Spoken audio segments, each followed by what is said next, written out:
What's up, everybody? It's your man Apollo. We back out here. Go ahead, foul in. It is time for the best damn sports podcast on YouTube. This is another episode of the Unfiltered podcast. I am your host, Apollo, but I'm not rolling solo. I got a special guest with me, guys. This is a longtime friend. I grew up with this man. He also has a podcast, and I finally got him on.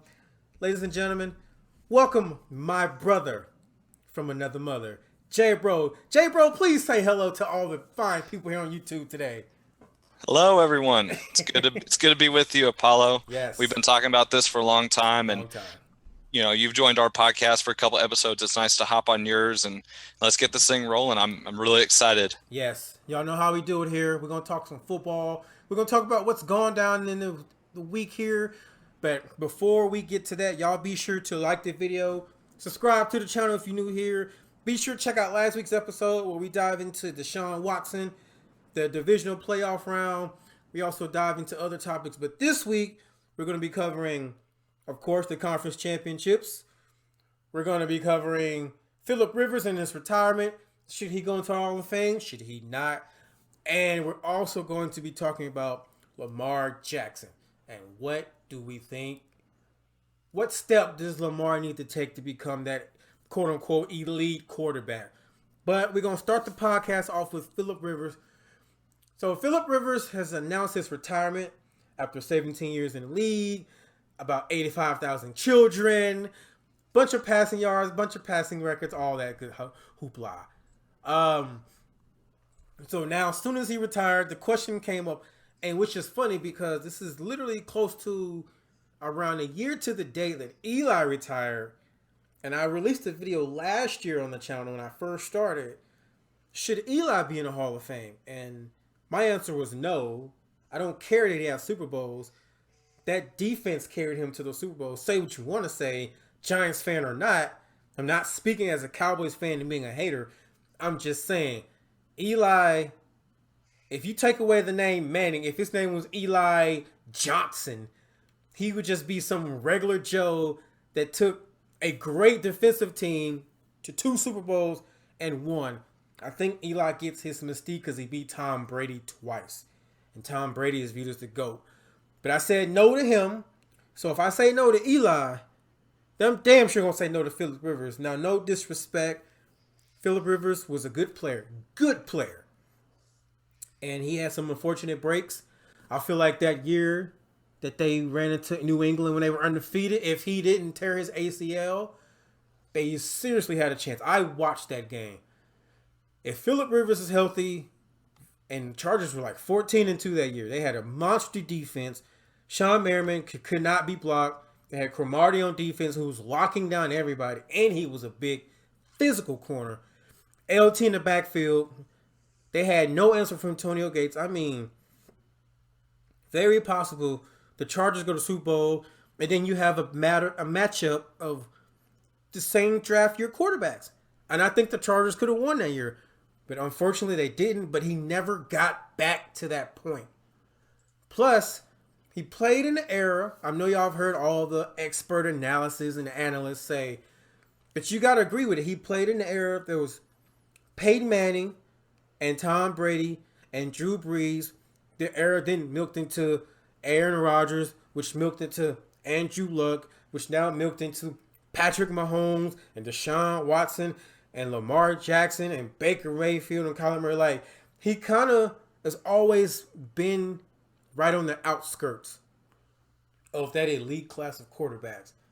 But he puts up numbers, and I hate to say this, but I think his numbers are more longevity numbers. But with that being said, he did put up numbers where I think he's like 5th all-time passing yards, 5th or 4th in touchdowns. He has top 5 completions. I think he's top 5 interceptions too. But not having that Super Bowl or a good memory, like what can you say about Phillip Rivers? Where you're like, man, I remember when he did this. He doesn't have that, or he doesn't have that win where he beat an opponent. Like, man, he just doesn't have that. I feel like if we were being nice, I feel like he will get in the Hall of Fame, which I won't mind. But if you really had to choose and you had a one-time chance to get into the Hall of Fame, for me, Phillip Rivers does not go in. But I still think he was a hell of a player, and there is no knock against him. J-Bro, what are your thoughts on that? I think my thoughts are going to differ a little bit than yours, Apollo. Um, do I think Phillip Rivers should get in the Hall of Fame? Do I think Phillip Rivers gets in the Hall of Fame? Yes, he gets in the Hall of Fame. Okay. Based on numbers alone. He never played on a super elite team that got far in the playoffs. He had some great teammates, but that was early on in his career. The back half of his career, he didn't have the talent he did when LaDainian Tomlinson and Antonio Gates were there running wide open on offense. True. Do I think he gets in? Do I think he should get in? I think I'll rank him above Eli Manning. That's for sure. Okay. He's a better quarterback than Eli Manning. The only thing he doesn't have is the two Super Bowl titles. Mm-hmm. And, he didn't have a great defense for most of his time in San Diego and Los Angeles. I think he barely misses the cut for me, as far as it is if he should get in. Yeah. He reminds me a lot. I'm not just saying this because, we're Cowboys fans. In case the YouTubers don't know, you had that video every week after the Cowboys win or lose, and you trash them or you kiss their butts. Yeah. He reminds me a lot of Tony Romo. Exactly. I was going to go there. Him and Tony Romo have very similar careers, similar teams they've played on. They've played on great regular season teams. Phillip Rivers went 14-2 in 2006 with the Chargers. In 2009, they went 13-3. Mm-hmm. Did they make it to the AFC title game? No. Does he have any memorable playoff moments? No. As a matter of fact, I remember a few games in the playoffs where he shrank and he threw some key interceptions that, yes. really turned the tide in the game. So I don't think, if you look at the numbers, say you're looking 20 years from now, you're looking through the NFL record books, and who knows, that's going to change because it's turned from a running league into a passing league, and now you're seeing 4,500-yard passing seasons, 40 touchdowns. That's nobody even bats an eye anymore. Exactly. But, if you go back and look at the numbers, people are going to say, wow, Phillip Rivers was one hell of a quarterback. How come I never hear about him in the same breath as Eli Manning or, even Ben Roethlisberger, who was obviously going to be a Hall of Famer, first ballot Hall of Famer, in my opinion. Yeah, he will. So you're going to look back at the numbers and say, hey, this guy was great. What's the story on Phillip Rivers? And I'm going to have to tell my kids and my grandkids. Phillip Rivers was, like you say, he was a mid-tier quarterback for most of his career. I cannot safely say there was one season that I felt Phillip Rivers was a top 5 quarterback. He was somewhere in the range of 10 to 15 for every year of his career, including maybe even this last year with the Colts, probably down between 15 and 20, but he still was a mid-tier quarterback, had a good season, not a great season, but he's just one of those guys that he put up numbers, but at the end of the day, what did he accomplish? He never won any accolades. He never had an MVP. He had some good teams, not great teams, never had any playoff success. He was just kind of ho-hum. Exactly. And I think, that doesn't qualify for me for him getting in the Hall. I think he's got a better chance than Romo does if we're going to compare him to Tony Romo. Yeah, definitely. Just based on the numbers. Although Romo, if he would have played a few more years, he would have climbed higher on some of those leaderboards had he not gotten hurt right at the end. I think Romo would have got ahead of him just because Romo played for the Cowboys, and marquee-wise, the Cowboys are more popular than the Chargers. That and Romo set all the Cowboys' career passing records that were held by Troy Aikman, who is considered one of the greatest quarterbacks of all time because of the Super Bowls. Exactly. Look at the Chargers franchise. What they don't have. They've had some good quarterbacks, but they don't have like a singular great. Dan Fouts is the only Chargers quarterback that you can say was great. Yeah. So he doesn't stack. He doesn't. As far as best quarterback of that franchise, it is Phillip Rivers, just based on the longevity and the number. Well, I guess if you want to take the Super Bowl and Dan Fouts into consideration, I guess you can. Here's my response to your point about let's say like 15 years from now, someone's looking in and they see his numbers and they're like, why is this guy not in the Hall if he's not in? And then they'll look at someone like Dan Marino, who is in, and neither one of them won a Super Bowl. Now, Dan Marino got to a Super Bowl, he did though. get there, granted. But now, here's an interesting stat that I found out today that was said on a big popular radio show last night. I'm not going to give anybody free plugs here, but Phillip Rivers has never made first or second All-Pro team ever. Wow. He's never made it. You didn't even make, like Dan Marino, even though he never won a Super Bowl, Dan Marino was easily top 2, top 3 quarterback every year. You could make an argument he was a better quarterback than John Elway. Exactly. And John Elway had the Super Bowl rings. And like, there was never a year where we looked at Phillip Rivers and he like, what's an example I can think of? Someone who had a breakout year and we thought they would be something, but then they just kind of died. Okay. Derek Anderson with the Browns. No. I don't know. Is that okay? There's an example. Matt Castle. Matt Castle. No. When he replaced Tom Brady and then went to the Chiefs. I will use Tony Romo as an example. When Romo, after the Cowboys, we went 13-3 and we lost that divisional round. The Giants went on and won. Mm-hmm. We thought Tony Romo was going to be on the up end, elite team. We thought he was going to be. He had T.O. as a receiver, Witten. We had the Barbarian in the backfield. I mean, Julius Jones. They were splitting carries. Yeah, they were splitting carries. Yeah, it was great. You thought Tony Romo was going to be on the up and end, but he never really kind of got over that hump. But even with the weapons he had, we never looked at Phillip Rivers and said, "Damn, this guy's elite. He's gonna smash these." Like with Antonio Gates, as many touchdowns as Antonio Gates has caught, Phillip Rivers has never led the league in passing touchdowns. I just when I think it, I'm just like, how? And remember, there was that year LT caught 100 receptions and rushed for over 1,000 yards, and you're just like, what was Phillip Rivers doing? So it was. I think, you know what? I'm going to pull up Google. And I believe that season you're talking about, LT had the most combined receiving and rushing touchdowns of any player in NFL history. LT, it's almost like he carried that team on his back. Do me a favor, because I did not watch a bunch of San Diego Charger games unless they either played the Cowboys, which wasn't often, or they were in a marquee game, or they were in the playoffs back in the mid-late 2000s. But name me another receiver that Phillip Rivers has played with outside of Antonio Gates, outside of Keenan Allen. Name me another elite Chargers wide receiver. I'll give you some time on that one. Vincent Jackson. Okay, that's the one. I was like, there's a guy named Jackson. Yeah, he was because he was 6'5", 220. God, there was another guy. I can't remember who.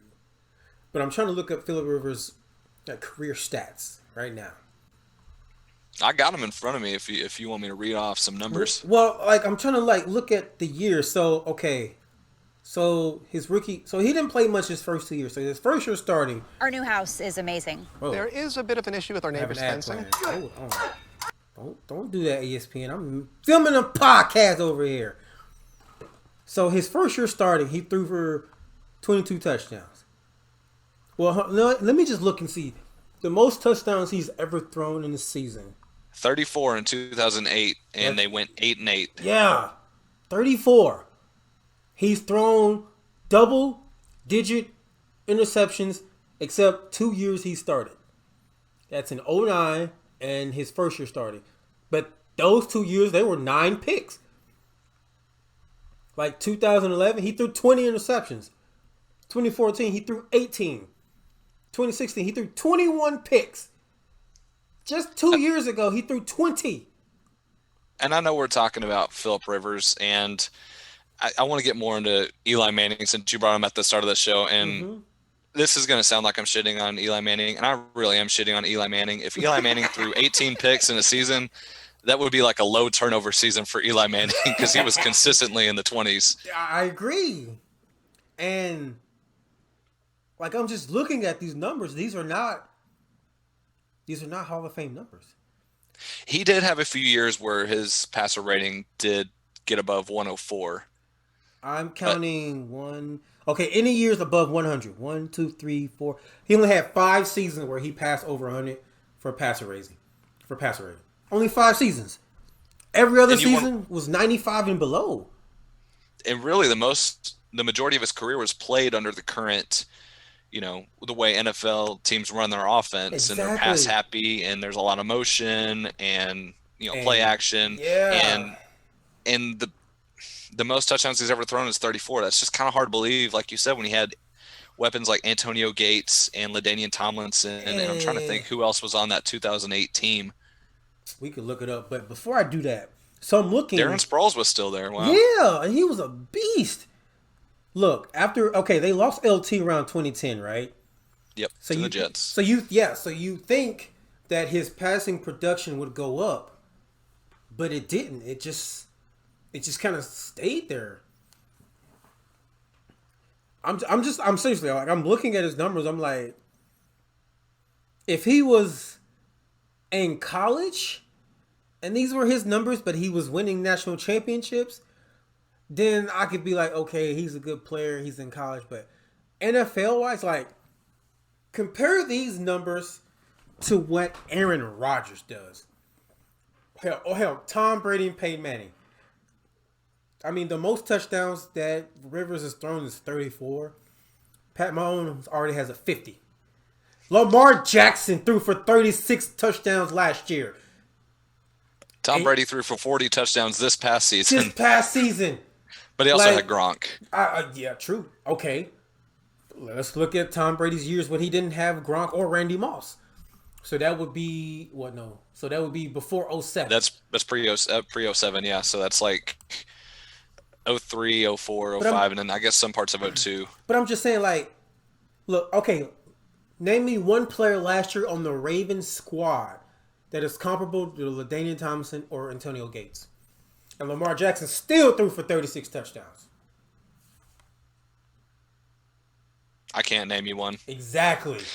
That metric alone, and this is no knock against Lamar. I love Lamar Jackson. I am one of the hugest Lamar Jackson fan, but I'm also optimistic, and I will tell the truth. Lamar Jackson is not that great of a quarterback, just in terms of throwing. Now, if we're talking about in terms of being a player and playmaker, oh, hell yeah. I'll take Lamar. Give me a shot with Lamar. But, I mean, 34. Okay, let's look at the last, we'll count this season. Let's look at 1, 2, 3, 4, 5. We'll look at the last 6 seasons. The touchdowns he's thrown. He did 20. He threw 24 this year, and he had T.Y. Hilton. T.Y. Hilton was easily.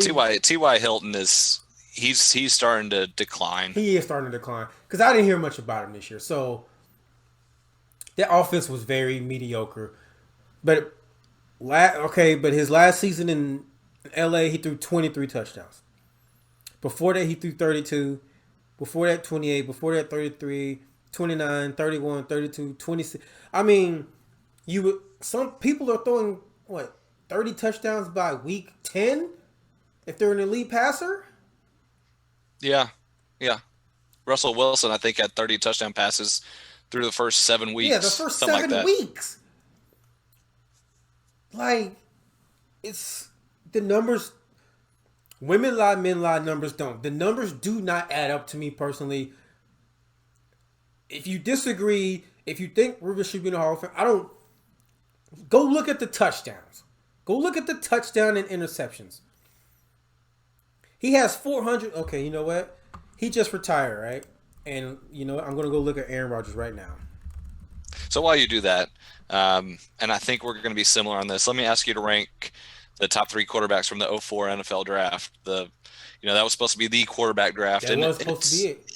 It's still a good quarterback draft, but after the top 3, I mean, it goes downhill. I think Big Ben is unanimous number 1 because he has Super Bowls. He has to be unanimous. I mean, he got the rings. Even though he was never a Super Bowl MVP, he was on the team. So you got to give that to him.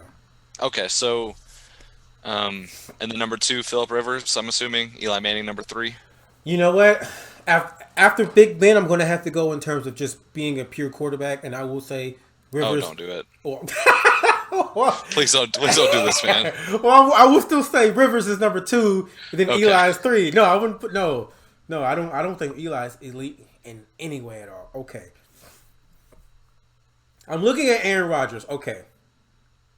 Aaron Rodgers has, including this year, 1, 2, 3, 4, 5 seasons with 35 or more touchdown passes. He only has 2 seasons where he threw over double-digit interceptions. The last 10 seasons, he has 5 picks, 4 picks, 2 picks, 5, 7, 8, 5, 6, 8. I mean, he has more yards than Rivers, and he sat longer than Phillip Rivers. He sat 3 years. Phillip Rivers has 421 career touchdowns. Rodgers has 412 and counting. That's longevity. Rivers had a couple years on him.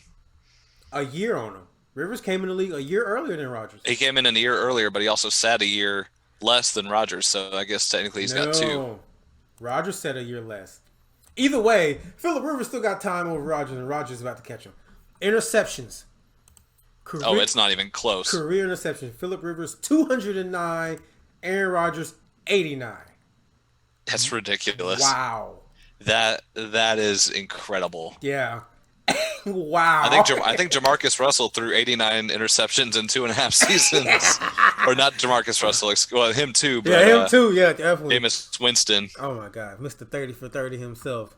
He's going to have an ESPN special called 30 for 30, and it's going to be just called 30 for 30. All right. 30 and 30. I'm looking at Aaron Rodgers' quarterback ratings over 100. We got 1, 2, 3, 4, 5, 6, 7, 8, 9 seasons. And then he did this 1, 2, 3, 4, 6 years in a row he went over 100. The man's a machine. He's a machine. He is a machine. His MVP season. Well, I know. What was the last one? The last one, I always forget his MVP seasons. But I mean, even when Rodgers he just, and we've seen Aaron Rodgers make throw after throw after throw after throw, and then what does Rodgers have? That ring. Say what you want. He has the ring. He got to the game and he won. That's what matters. I'm sorry. Phillip Rivers is probably one of the nicest gentlemen out there. He's probably a wonderful man. He has 8,000 lovely kids. There's probably more he's not telling us about. I'm sure. Yeah, he's over there trying to literally create a colony in a factory, man. And surely one of Phillip Rivers' kids is going to make it to the NFL and be a quarterback, right? I mean, he could have like an entire football team, 11 on offense, 11 on defense by the time he's done. I know, right? Apparently he's done. But he's going to be coaching his son's team in I forgot what state. But he's whatever high school team that school that is, they're going to be a blue blood program. People will purposely come to that school so they can play for a NFL quarterback. Like Phillip Rivers, a borderline Hall of Fame NFL quarterback. Exactly, yeah. And in some people's eyes, he is Hall of Fame quarterback.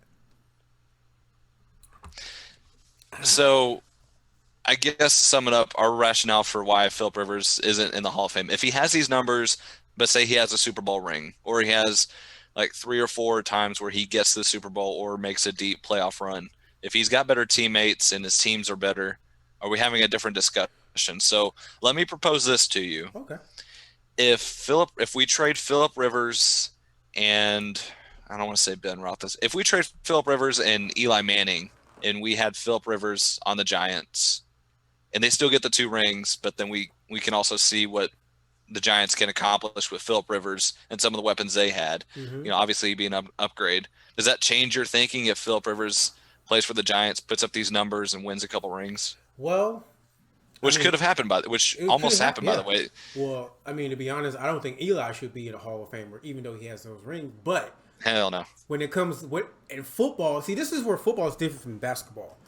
In football, you make your moments in the playoffs. Now, unfortunately, Dan Marino, he never got that ring, but Dan Marino was still that dude. So that's what changes his argument. Dan Marino, there was no question that he was the man, because as good as Dan Marino was and that offense was, that defense was sorry. And you need somewhat of a defense to even compete for a championship. And with that being said, that late 2000s tenure with the Chargers, that was an elite defense. I don't care. You had Cromartie, Quinn Jammer, like you had Merriman, you had all. Yeah, Sean Merriman. That was an elite defense. And was Eric Weddle there yet? Oh, when did Weddle get there? I think he. Good question. I'm gonna look that up right now. I think that was when he was babyface Weddle too. Says he started in 07. Okay, so he was there. He was there. 08, he started all game. 16. Yeah, he was there. So you had an elite defense, same as Eli had. So it's like I said, that year where he tore his ACL, I feel like you don't get these chances often, but that year, I feel like that would have maybe been his year. But again, I'm looking at his numbers and I'm thinking back to even before he lost LT and when he had Antonio Gates in his prime. So let's just look at the stretch from 06 to 2011 when he had LT and prime Gates, right? This is when he had his most touchdowns thrown in the season was 34. You telling me with an literally unguardable Antonio Gates, you had LT and you had some other very passable receivers. That's all you could get was 34 touchdowns? Come on, man. Yeah. I really hate to hold this against him, but I'm going to. You got to do better. You got to do better. So, you know what's surprising about that 2008 season? I'm looking right now, and I'm looking at LT's production. He had a good season. He had what was it? He had 1,100 yards. I mean, he was starting to decline a little bit. Yeah. 11 rushing touchdowns. Only one receiving touchdown. Wow. That's surprising. Only one of the 34 went to LT. That is surprising. 8 went to Antonio Gates, 7 by Vincent Jackson, 5 Darren Sproles, 5 Chris Chambers. I forgot. And yeah. Hold up. I remember Chris Chambers was like, he wasn't that tall, but he could leap out the gym, and he had good hands. Yeah. So, a good number 2 receiver in the late 2000s. Yes. Again, you had an elite defense. So, yeah, I get it. You had Tom Brady. But this is where this goes back to what I said about Eli. This is where his mystique comes in. His 2 titles, he beat Tom Brady. And that first one, he beat Tom Brady when they were going for that literally undefeated season. That offense, no one could stop them all year. And then the Giants came in and they did it. And then they get the rematch a couple of years later, and Eli spoils the party again. That's where Eli gets his mystique. Because if you just look at it, outside of that lucky throw to what was it? Is it Manningham? Who was it?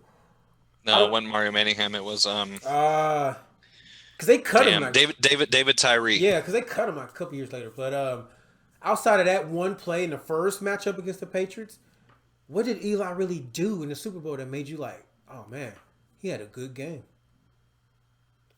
You know what we can say? He didn't. I don't think he had a great game, but he didn't lose the game for the Giants. I think know what? You're right. He was a game manager. He was a game manager. He didn't lose it. You know what? He's a championship game manager. That's what Eli Manning is.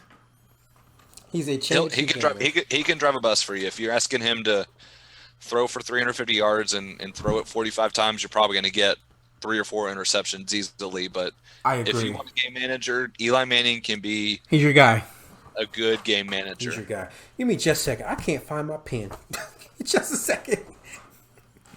Entertain my fellow viewers for me for a second, please. All right. So since I pulled up Eli Manning, we're talking about him.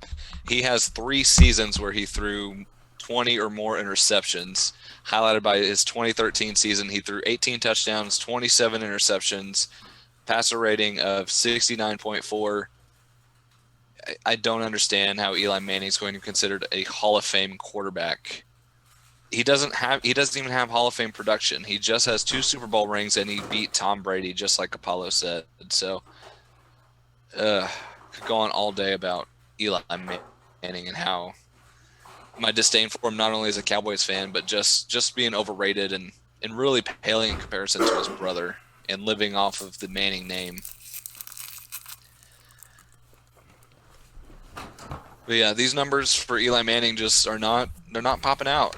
Eli Manning never had a season where he had 100 passer rating or greater, which, back in the early 2000s would have led the league. But now in 2020, 100 passer rating may get you like 9th or 10th. Dak Prescott puts up 100 and he's somewhere like ranked 8th in passer rating. Eli Manning, his best passer rating was 93.6 in 2015. That team went 6-10. So he was never good.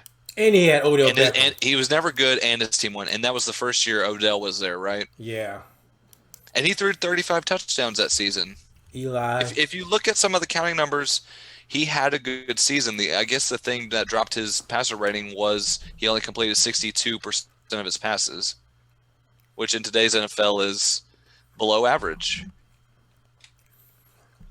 Eli will get into the Hall of Fame because his last name is Manning. That pisses me off. I know. Oh, that and the rings too. God, that just makes me angry the way his career played out. And he had so much hype coming in too. If you remember. Yeah, because he was a god at Ole Miss. Yeah, he put up numbers. Mm-hmm. I mean, if you look at his college stats, which I don't think are on Pro Football Reference, I'd have to go to College Football Reference for that. But he put up some monster numbers. Actually, there is a link here. His last season at Ole Miss, 2003, he threw 29 touchdowns, 10 interceptions, but he threw for 3,600 yards, which back then was a good thing. Yeah. Yeah. That was something then. But we're gonna cut it off. Definitely living off the Manning name. Oh hell yeah! Let's move on. We're gonna cut it off there. I'm writing down my timestamps when I edit. So next, we're gonna talk about my man, Action Lamar Jackson. So the Ravens lost to the Buffalo Bills, which to me, I think was the greatest 3-3 game I've ever seen. I mean, I love those. I play defense. I love those defensive games. And then when Buffalo went down and scored, it was 10-3, and the Ravens were about to go score. When Lamar, as soon as he snapped the ball, I was just screaming at the TV, "Don't look him down! Don't look!" He threw the pick. Everybody, because he goes to Mark Andrews so much, it's almost like Lamar doesn't give his receivers on the outside a chance to make a play. But it also makes me wonder, are they even getting open? Does he not trust them? Because remember, he grew up with Hollywood Brown. They played in that Little League together down in Miami. And we saw the kind of plays Hollywood Brown made at OU. Now, Willie Snead is kind of and then you got an old washed up Dez Bryant, but you get him in the red zone. I feel like Dez Bryant will win a lot of one-on-one matchups because he's so strong. But you still got to throw a good ball down in the red zone. Yeah, you got to throw a good ball because it's not the Dez Bryant of old. If it was like 2014 Dez Bryant, then you got some problems. Because then if I'm Lamar, I'm just throwing it up. I don't care. Dez isn't jumping over anybody anymore. No. He relied so much on his athleticism that it kind of hurt him. But with that being said, I think Lamar is getting just drilled so hard. I mean, he's only in his third year. Do we forget? And how we sports fans forget? I don't forget. I remember all the talk Peyton Manning got. I'm sure you remember too. Oh, he can't win in the playoffs. He's just a regular season guy. He's great, but he's just a regular season guy because every time they got to the playoffs, they would lose. And they would lose horrible. Like, Peyton would play bad. So bad. And they had a full squad. They had a squad. He had Reggie Wayne. He had Edgerton James. Marvin Harrison. Dallas Clark. Brandon Stokely. Then he got Anthony Gonzalez. He had a squad. He had a good O-line, too. Jeff Saturday. Jeff Saturday was easily the best, probably the best O-lineman, if not best center in the league.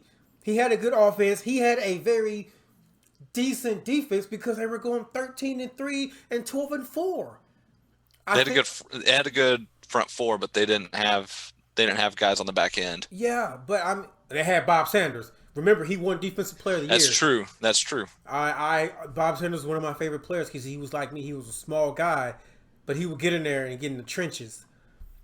But Peyton got so scrutinized, and it took Peyton almost 10. It took him 8-9 years to finally break through, and it didn't. He had to go through Tom Brady. I remember that fourth down when the Patriots went for it. I thought they were about to get it. And then that Colts defender came out of nowhere and just like kind of stopped him. I was like, okay. Lamar, I think we need to lay off him. I think because he's not that great of a passer, that's why people are so hard on him. I think that's the issue. But that was the knock on him coming out of college. That is true. Everyone thought the Ravens were stupid for drafting this kid. You know, where exactly in the draft did he go? I'm trying to look right now, but he was the last pick of the first round.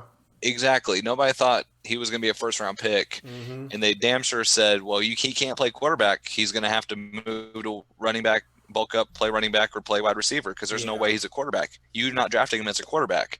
And then he starts. He gets some starts in his rookie season, and shows some flashes, and then wins MVP in his second season. Now the expectations are through the roof. But we have to remember where we started with Lamar just 3 years ago.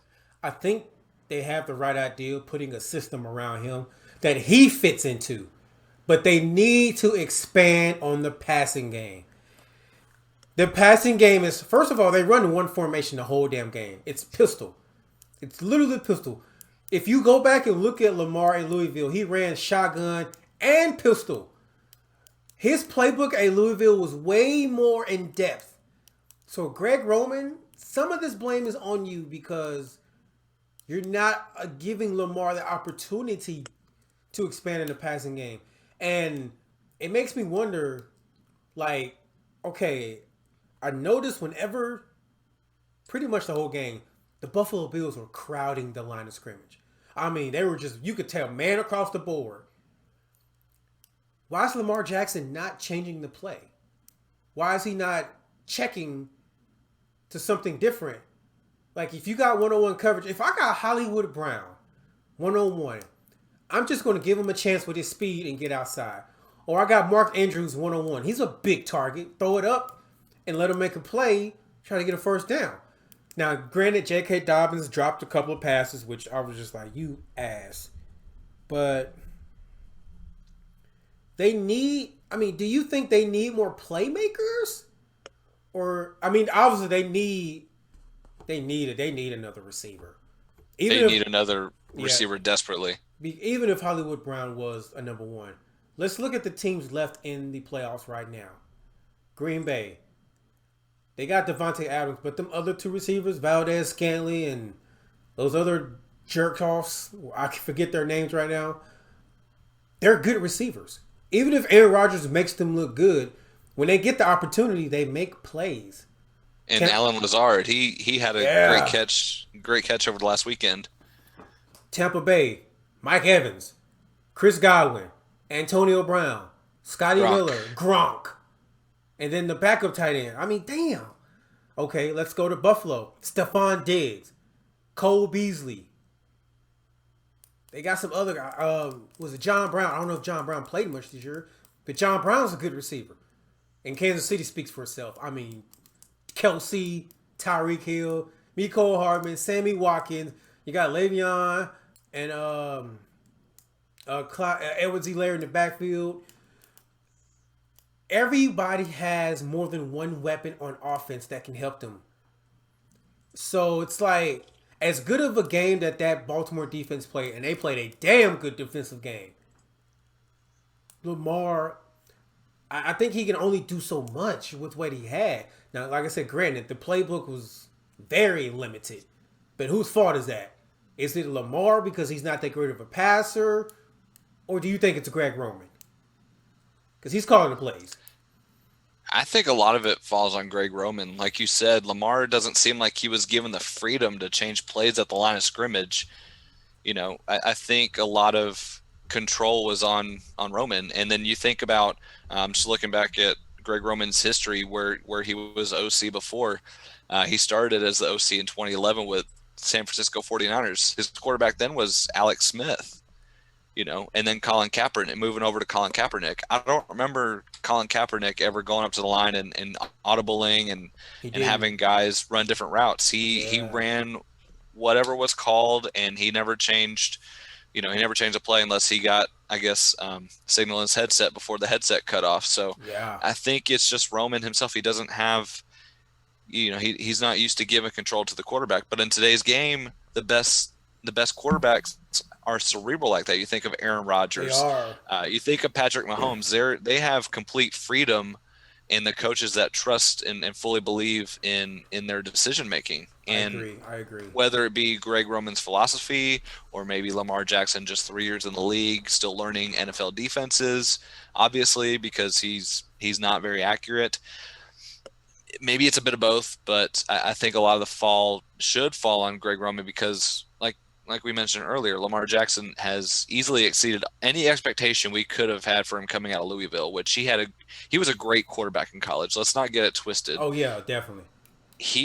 Did he win I can't remember. He won a Heisman, right? He won the Heisman, and the thing with Louisville was once they got and played against those elite teams like Clemson and Ohio State and Bama, you know, once you get to that point, your whole team has to be elite. You got to have talent across the board. And at those Louisville teams, it was Lamar on offense and Jair Alexander on defense. Outside of that, they really didn't have anyone that could match up with Clemson and Ohio State and Alabama in terms of talent. So I give him a break for that in college. But with the NFL, it's equal playing field because NFL, like you say, is more cerebral. It's more play calling, right place, right time, scheme, matchups. It's just a lot of things that go into it when it comes to the NFL. You can't, because everybody in the NFL, believe it or not, is good. You're in the NFL. They're all good. So, I mean, do you think Lamar can be a top 5 quarterback? And I don't mean top 5 quarterback as in just like pure passer. I mean, at his position, making plays and being a game changer. Do you think he could do that going forward? I think so. I mean, it's still early on. Quarterbacks are playing close to 20 years now. Tom Brady may play until he's 48 years old. And the game has changed. The rules have changed to protect the quarterback. I think, you know, as Lamar gets more comfortable, more familiar, you know, and he's going to get more playoff experience because the Ravens are a good regular season team, but they've folded in the playoffs the last 2 years. So he's going to get more playoff experience. Yeah. He may get another number 1 receiver that he can count on. Hollywood Brown, you're a number 2, not a number 1. I think it'll happen because if you want to compare him to somebody, I compare him to Mike Vick. You know, Mike Vick, though, you know, he was more. I mean, you can argue. I think Lamar Jackson. Who's faster, Lamar Jackson or Michael Vick? Okay, from watching both straight line speed, Lamar looks faster. But in terms of open field and trying to tackle 1-on-1, I think Vick takes the cake. Vick, yeah. Mike Vick all day. Like Lamar is hard to tackle. But he is so fast, like that speed coming at you kind of messes with your eyes. Michael Vick is literally terrifying 1-on-1 trying to tackle. So, I think overall, in terms of just being, even at this point in his career, Lamar is clearly a better passer than Mike Vick was. Clearly. But Mike Vick was also in a very run-heavy offense, and that's what they ran. And Mike Vick had no number one receiver at all. And he got those Eagles, he got the Falcons to the NFC Championship game against the Eagles. And he was in that game. They very well could have played the Patriots that year. Yep. If he would have had a couple more playmakers to help him, Michael Vick very possibly would have been in the Super Bowl against the Patriots. Now, how well he would have done, only time tells. But, it's... I don't like that you just shit on Peerless Price and Algie Crumpler, man. Hold on now. No disrespect to Algie Crumpler. Algie Crumpler, he's a... Hold on. And don't forget about Brian Finneran. Brian Finneran, he was a tall target. Brian Finneran was a big target. Better white wide receiver back in the 2000s, Brian Finneran or Brandon Stokely? Stokely was a route runner. Finneran was he was like the white Des Bryant. That's how I look at Brian Finneran. He was a white Des Bryant. He was like 6'5". He could get you one-on-one. Peerless Price didn't live up to what he was supposed to be. No, he didn't. Algie Crumpler was a good target for him, but he wasn't. He was like Witten in his later years. He could get open somehow, but he wasn't running anywhere. Yeah, he wasn't running anywhere. I think he caught the ball. He just would get open, and that was it. He got open and he catches it. Warwick Dunn was. I just feel like that. I feel like that offense wasn't used right. Warwick Dunn should have been used more in the passing game. Right. Warwick Dunn was a really good running back. He just doesn't get the recognition that he deserves. He did. But when he was healthy, I mean, Warwick Dunn was a monster. Imagine Michael Vick with the read option. Oh my God. Oh my God. I would love to port Michael Vick from 2003 over to 2018. Oh my God. And Mike had a cannon. If you could look what Mike Vick did when he had Deshaun Jackson. Why can't they do to Lamar? Just get Hollywood Brown 101. Like I said, we don't know how good Hollywood is because they're not even given the opportunity. For all we know, Hollywood could be like a Tyreek Hill if you use him like that. I mean, Tyreek Hill he's smaller than me. And look what he's doing out here. Defenders are afraid of him. Yep. So that could be Hollywood Brown easily. It's just, I don't think that's on Lamar, but Lamar does need to play better. Now, if it wasn't for that scrambling touchdown run against Tennessee, they don't win that game. So Lamar's athleticism helped them in that game. Now, Buffalo, that was just a good defensive game. But yeah, he should know now, being in the NFL, and especially in the playoffs, these teams now at this stage, they're all elite. They're all elite because they're here for a reason. There's no flukes. There's no fluke. No. So there's no New York Giants. Yeah, exactly. But the Giants, they had a defense though. They did. Yeah. So he should know you can't come and stare down a receiver. And in that situation, you got to know that they know that you are going to be looking for Mark Andrews in that situation. So you got to look the defense off at least and try to bait them and then just throw it like Willie Snead was open on the corner route. But Lamar knew he was set in his mind where he was going. He knew exactly where he was throwing it before the ball was snapped. And that was the problem. If he would have just looked them off and at the last second saw Willie Snead, it would have been a touchdown. And, I mean, who knows what happens after that. The Bills may still win because Stephon Diggs just started taking over after that. But Lamar, he's got to get better. He just has to improve. Again, I don't think he has to be Peyton Manning, hell, even Patrick Mahomes in terms of passing game. But if he can be Phillip Rivers in his best year and still have those legs, I think you got yourself a threat. Ironically, I think the thing that can help Lamar Jackson going forward and everything you spoke to just screams inexperience to me. Mm-hmm. The one thing he needs is a backup quarterback who has had some success and been around a long time. Who kind of sticks out in my mind, who I think he's retired now. I don't remember what he's doing after the Broncos after got let go there. Joe Flacco would be perfect as another guy in the room, and Lamar Jackson's backup. He had success in Baltimore. He's more of a cerebral, but Flacco isn't without faults. But I think, if he could at least pick Flacco's brain, he could, at least, maybe breaking down film. I'm not sure. It just kind of seems like Lamar needs to sit the entire offseason in the film room. Here's what Lamar can do, and this is something I found out that Josh Allen did. He needs to find a guy that can show him better mechanics throwing the ball, or he does definitely need to get in the film room. Like he has to be given the option to call checks at the line, like for him to just come to the line. Like I think I actually tried to look, and I think that Buffalo game, he may have checked the play 3 times, and at that may have been just like a route or like protection scheme check. Other than that, he doesn't come to the line and completely change the play or even make you think he is. He runs what's called, and the play is, you can tell from before the snap it's not there, but he still runs it. He needs to get better at that. He needs to be better in the passing game. His athleticism, I think he only has about a good 8 years left of that. If you know what, the perfect idea what Lamar can turn into, and I saw he tried to do it. He needs to turn into Russell Wilson. Use your legs to keep the play alive. Russell Wilson doesn't scramble much. He can, but he can take off. Yeah, he can. And Russell Wilson, he's a very accurate throw of the deep ball.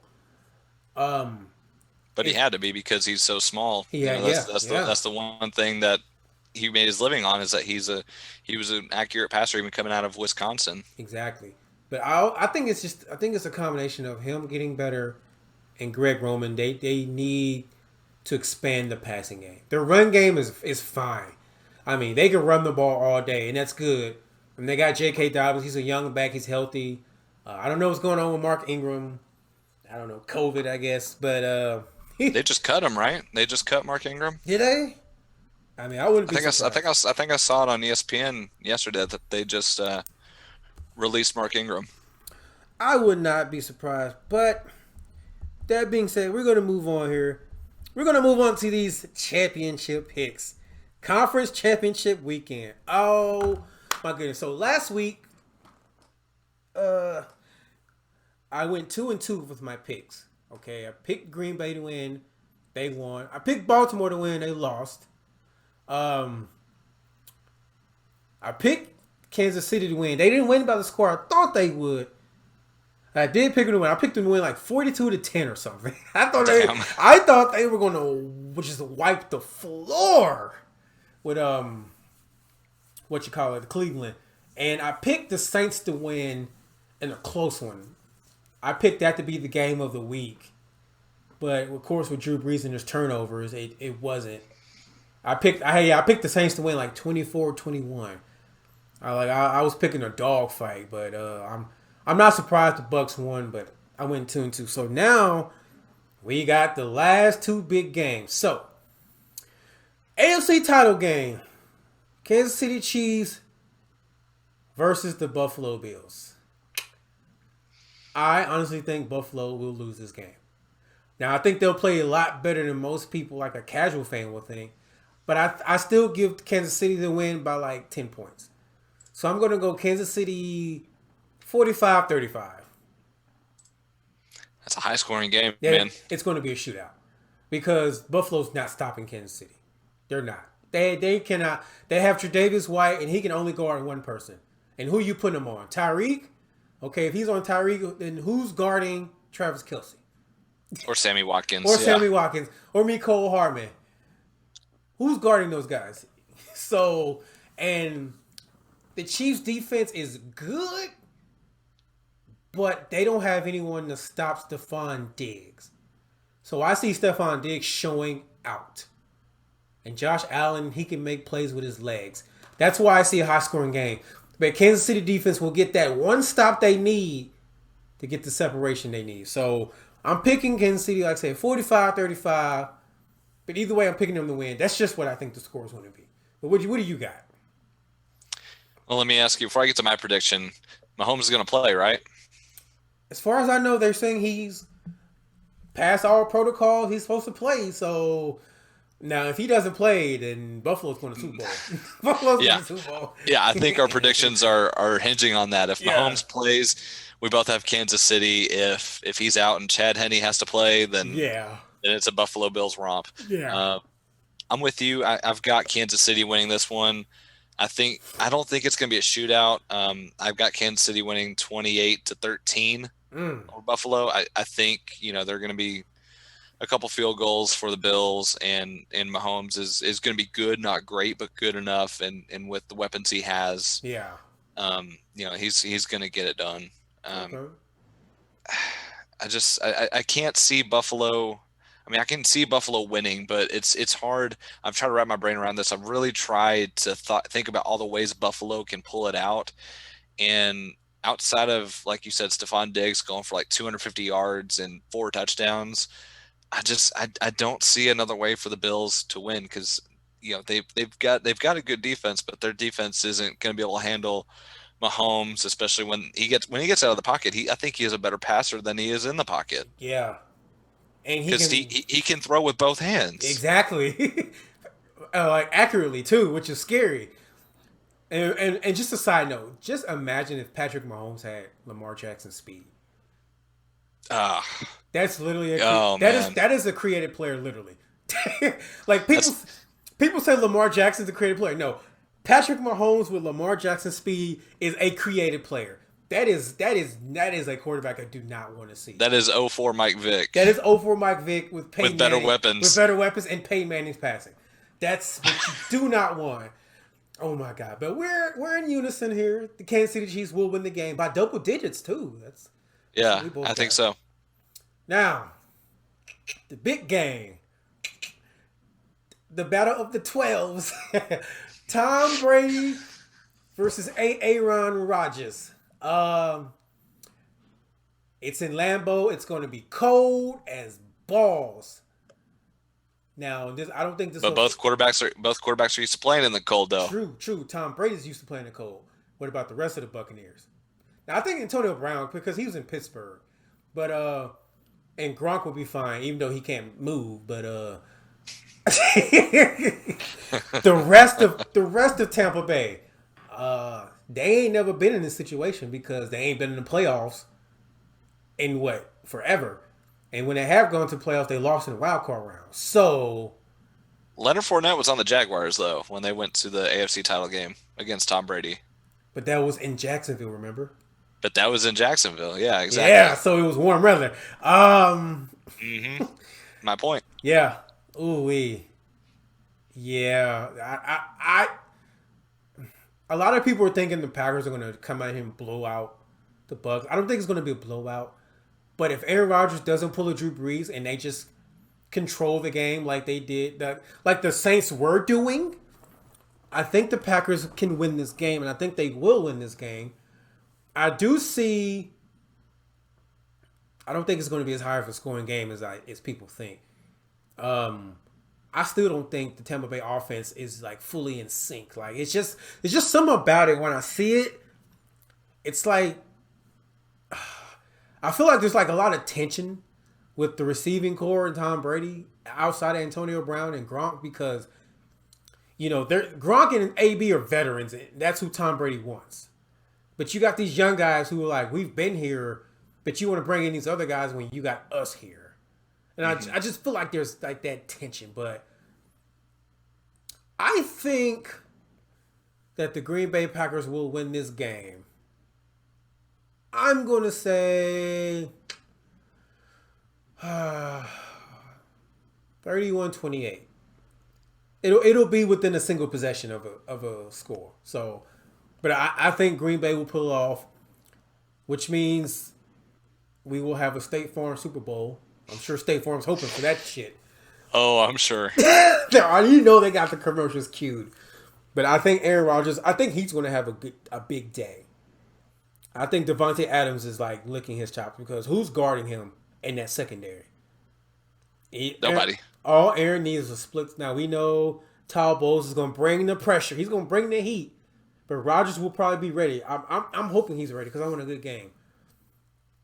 But if he gets a split second, Devontae Adams will find the space, and there's no one over there that's going to cover him. I think Tom Brady will have a game like he had against the Saints, where he's just kind of like game managing, relying on the run. But I think the Packers are expecting that because Jair Alexander I think he's going to match up with Mike Evans, and the rest of the defense should be able to contain everybody else. Because AB doesn't seem to have his AB legs yet, so I'm picking the Packers in the close one, but I think the Packers will win. Who you got?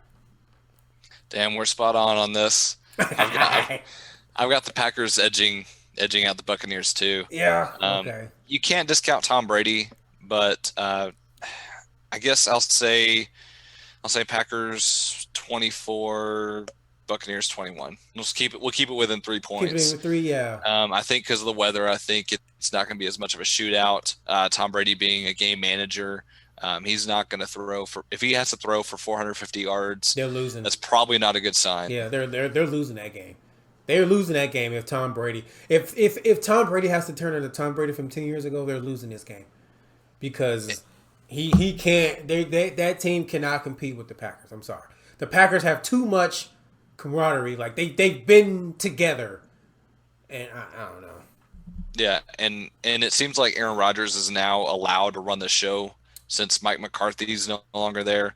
Seems like he's given the keys with Matt Nagy and really just, you do what you want, Aaron. I'm not going to put any leash on you.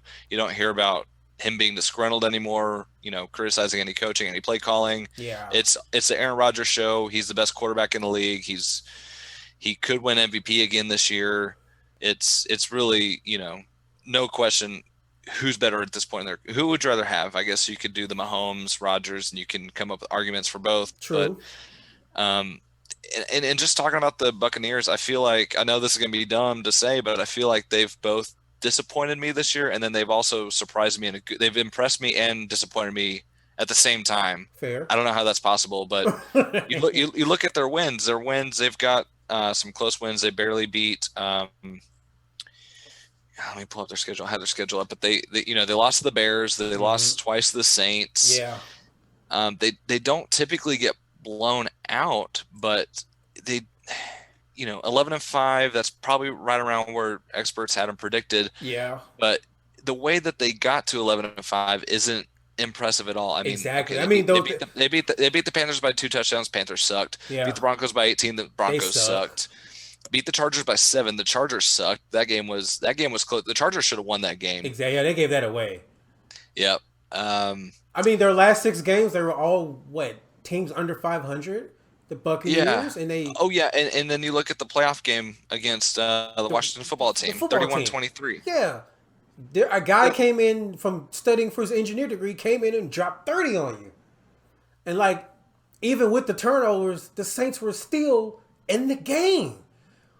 So, when you look at it in a retrospect, the NFC just looked very weak this year compared to the AFC. Like, when you look at the AFC teams, and if you put those 2 AFC teams and had them play the NFC team, I think they destroy both these teams. I think so. I think you're right. The NFC this year, the AFC, really 8 teams, and I guess 7 teams that didn't make the playoffs. But you can make the case that 8 or 9 teams out of the AFC could have made the playoffs. Yeah, and been good. But in the NFC, it's very much, depending upon what part of the season you're looking at 1 or 2 top teams. For the first 6 weeks, Seattle looked like the team to beat in the NFC. Then they faded. They faded hard. And then the Packers, came on to be the best team in the NFC. And then it was just a bunch of, for God's sakes, we were talking about the Cowboys possibly making the playoffs. I was just 17. Let's look at our division. If the Eagles take care of business. At the beginning of the season, it was who was the favorites? The Eagles and the Cowboys. And then no one was talking about Washington. Nobody. And then the Giants ripped off that winning streak, and then they fell off. And then the Cowboys came back, and silently, the football team was creeping up. And then the Eagles started falling off. Then the Giants started falling off. And then the Cowboys were doing Cowboys things, and then next thing you know, the Washington football team wins the division. Like, the NFC was so up and down. It's ridiculous. And people thought the Buccaneers were a top team. They were 6-2, and then they started going on a losing streak. They got exposed. The Packers, I mean, their game against the Bucs, they got beat the brakes off of. Chicago, why are they in the playoffs? I mean, you know, it's the NFC was literally, they are the subpar conference this year, hands down. So Easily. Either way, whatever happens this weekend, the AFC is winning the Super Bowl. That's I'm going to say that now. The AFC side will be your Super Bowl champion. So either the Chiefs are going back to back, or the Bills will finally get a Super Bowl. But, ladies and gentlemen, that is the VTO. I want to thank my man, my brother, Mr. J, bro, for coming through. Thank you so much, brother. I really appreciate it, man.